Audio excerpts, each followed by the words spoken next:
So we've seen this evidence of brain plasticity in rats. We've actually seen the growth of dendrites, which represents the creation of synapses. And we have reason to think this happens in humans. We've seen Jodie's story and how she is able to recover from her hemispherectomy because of that plasticity. But that's not the totally, and that's not the end of the story. Um, Similar research has been done on human children. Here's an example. Now, this was not, um, a case of some children being put into deprived environments versus enriched environments. That would certainly not be ethical to do to human children. But um, nonetheless, the research has been done. Think about the case studies that researchers have likely done, have definitely done. I just don't have the findings here for you to see, but I can tell you about them in comparison to what we are looking at here. Okay, more on those case studies in just a second. Here's the findings on human beings, normal human beings. Now, I don't know exactly how this research was done. I don't know if it was a deceased newborn who had their brain autopsied and looked at under a microscope, or if there was some way to do this via MRI. I'm not sure how the research is done, but researchers have discovered that, again, we're looking at a tiny, tiny section of a newborn brain. Look at all the negative space here that exists, right? We can see what appears to be cell bodies and little tiny baby dendrites extending out here. You see one, highlighted in black here, cell body and dendrites extending out. Maybe this is an axon. I don't think so, because we don't see axons reaching out and meeting up with dendrites. I'm pretty sure we're only seeing dendrites that have latched on to the dye that was injected into a person's bloodstream here. So anyway, we can see in 7 years, look at how jam-packed that same part of the brain is. In just 7 years, in a normal child, the dendritic growth is amazing, right? This is, just like we saw in the rats, sign of synapses being created in response to a child's experiences. Okay, I've written a term here for you. It's called synaptogenesis. That's what this is representing for us. This growth of dendrites jam-packed in the same part of this child's brain, or these children's brains.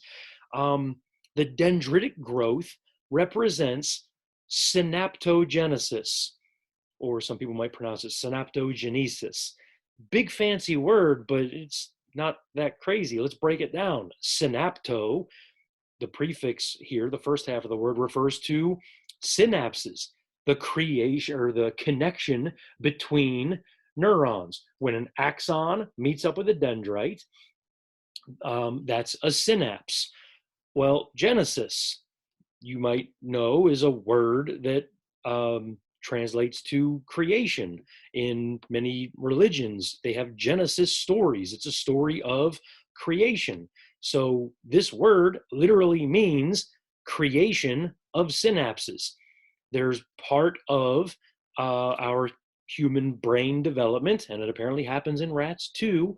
Part of our brain development is where the brain undergoes synaptogenesis, or creates new synapses, new connections between neurons. And folks, that happens in response to what we're experiencing through childhood. Okay, there have been studies. I don't have the findings here in front of you. I wanted you to see sort of the normal brain development that has been discovered. You could imagine what this looks like because of the rat study. You can imagine what it looks like whenever a child is neglected.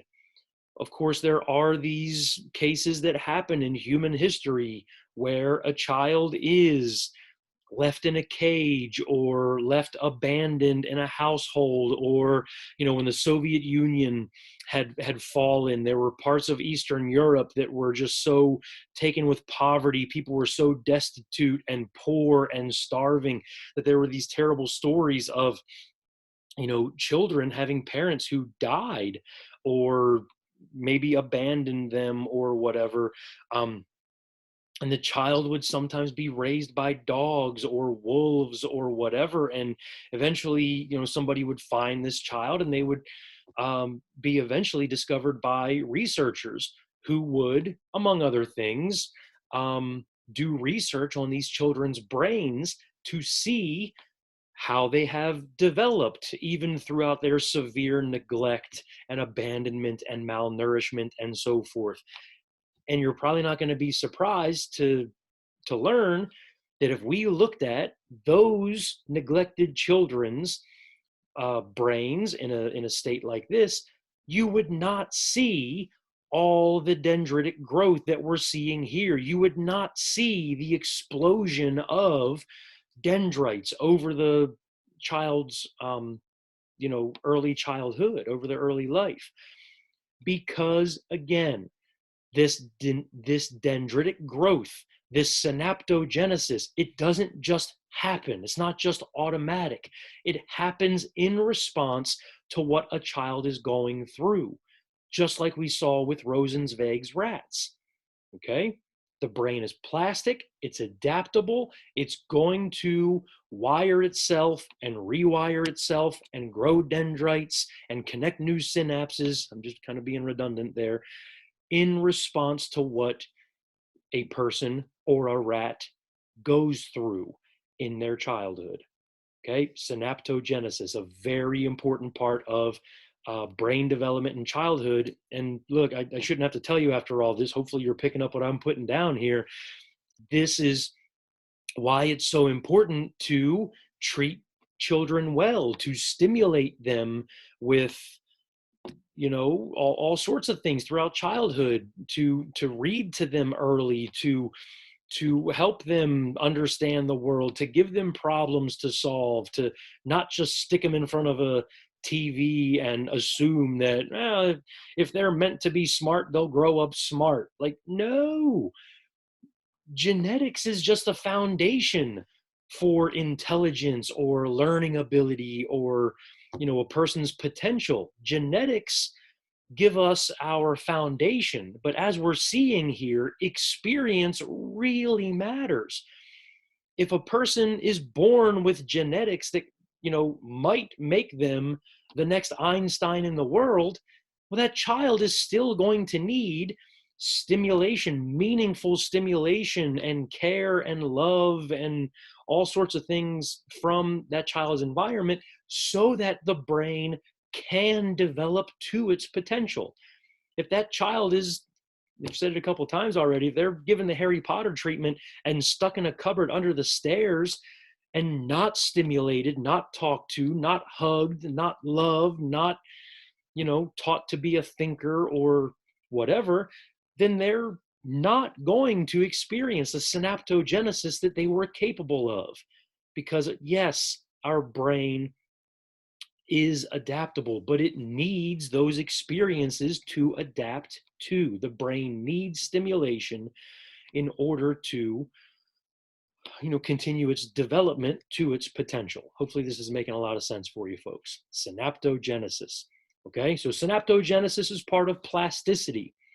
Think of it as plasticity is the umbrella term, and synaptogenesis is just one aspect of plasticity. Plasticity means the brain is adaptable, the brain is malleable.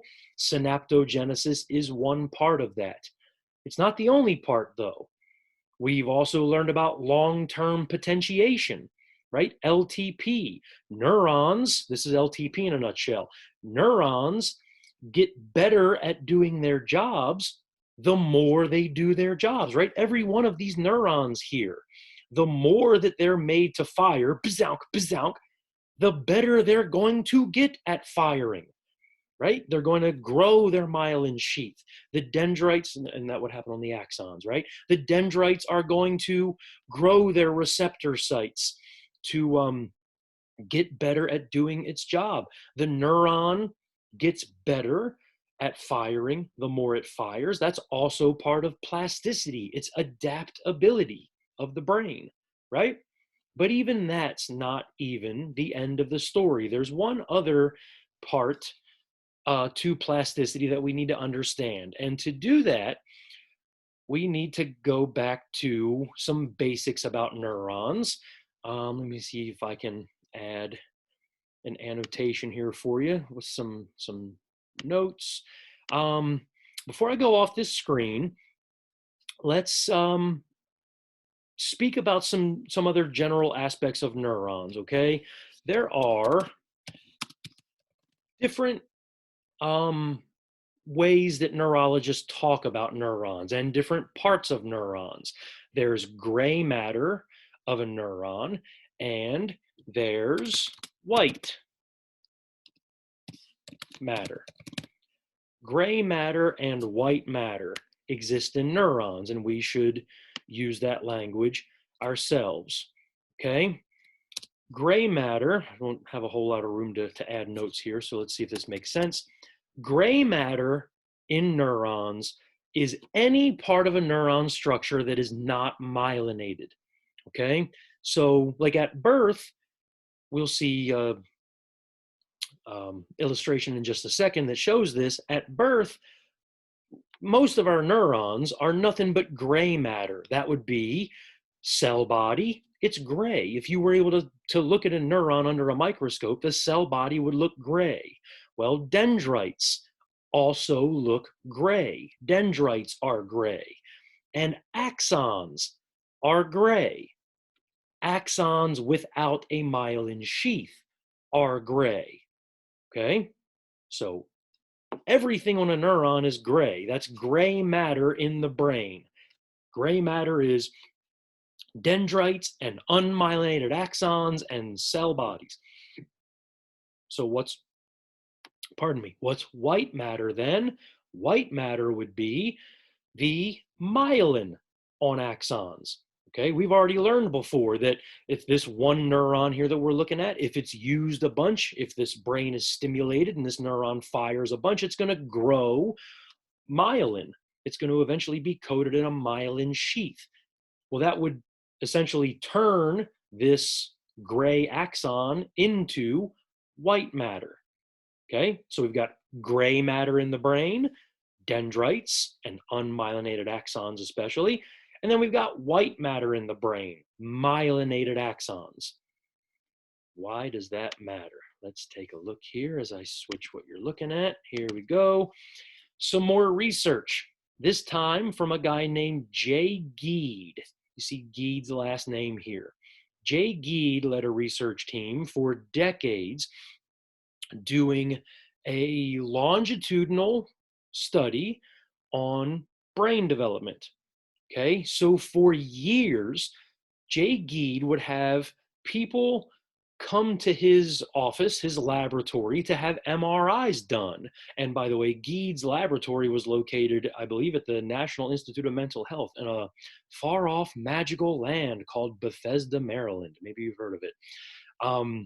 And it'd be great if we could take a field trip there. It'd be great if we go back to school maybe and see each other again this year. But anyway, here's some of the MRI findings from Gied's research, the way that it's illustrated anyway, from his MRI findings, I should say. Look at what Giedd discovered here. As I mentioned, he did longitudinal research. So the same people would come to Bethesda and have MRIs done on their brain from childhood through adolescence into adulthood. And Giedd, I think he's continuing this research to this day. There's so much he can try to find, and other researchers can use his MRIs through the lifespan to do all sorts of research. Want to be fascinating when some of these people enter late adulthood, and God forbid, some of them might experience Alzheimer's disease. Thanks to Gied's research, we can see what that person's brain looks like in their late adulthood as they're showing their Alzheimer's symptoms.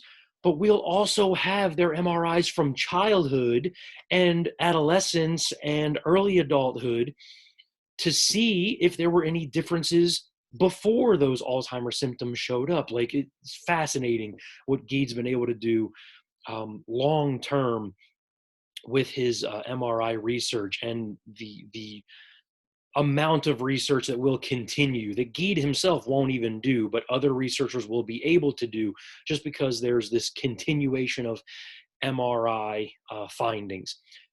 Anyway, let's look at what Giedd did discover. Here with his illustrations, he's taken his MRI research and he's able to show us the different amounts of density in brains from childhood. We see from age 5 here on the left all the way up through age 20, and we see some changes based on Gied's MRI scans. And here's what the changes are showing us. It's showing us the amount of gray matter that exists in a brain. If you look at the scale over here on the right, our cooler colors, like our purples and blues and greens, are representing low amounts of gray matter, and the hotter colors, the reds and pinks, are showing increased gray matter. Remember, gray matter are dendrites, unmyelinated axons, and cell bodies.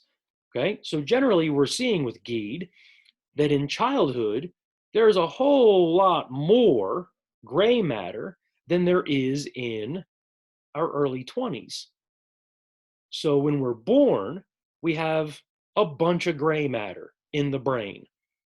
Okay, and this chart, this graphic starts at age 5, but I can tell you from other illustrations of Gied's research, there's even more gray matter before age 5.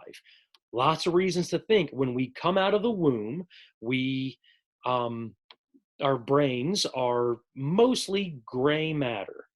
Okay, we're seeing that even at age 5. But that gray matter diminishes throughout our childhood, eventually, throughout adolescence and into adulthood. The gray matter diminishes. Now, why would that be? Part of the answer, you're probably already yelling at your screen right now. Get to the point, Mr. Ryder, right? Part of the reason the gray matter diminishes is because white matter grows on a lot of these axons. Okay, some of the gray matter becomes white matter because a lot of these axons are going to become myelinated. So Giedd discovered that, or didn't discover the myelination, but sees evidence of that happening. But that's only part of Gied's explanation. That's not the end of it. You ready? Here's where Giedd discovers something new. Okay. Another part of the reason that this gray matter diminishes is because of what he calls pruning. Pruning. Okay, look at this is what we've seen already. At birth, not a whole lot of jam-packed synapses in this part of the brain, but at age 7, just like we've seen before, we see the evidence of synaptogenesis, right? This would be the growth of gray matter, folks, in the middle panel here. This is the growth of gray matter in early childhood, the creation of new synapses, synaptogenesis. That's going to increase gray matter in the brain. But by age 15, look at this same part of the brain. It's weeded out here a bit. It's cleaned out. It's not as jam-packed as it was at 7. What the heck's going on? Giedd discovers this and names it pruning. Now, not the kind of pruning we get when we're in a swimming pool for too long, not when our skin prunes up. This kind of pruning refers to what people do, like when they garden. If you've got shrubs or bushes around your house that sometimes need cut because they get too full, and that can become unhealthy for a bush, right? If branches in a shrub get too full and lush, it could make the shrub unhealthy. Like water might not be able to get down to the roots of the shrub because it's too thick. It's the shrub's not able to get the nutrients it needs to take care of itself. I'm no gardener. Hopefully, I'm explaining that right. But anyway, pruning, this shrub or a bush would be cutting away the excess limbs, right? Trimming away limbs can actually make the shrub healthier and better. Um, and it turns out the same thing is true with the brain, folks. Look at this. Giedd discovers that in our brains, we go through part of normal brain development is this pruning process. And it starts to happen in adolescence. As you're watching this, we're talking about your brain. Your brain is going through the pruning process.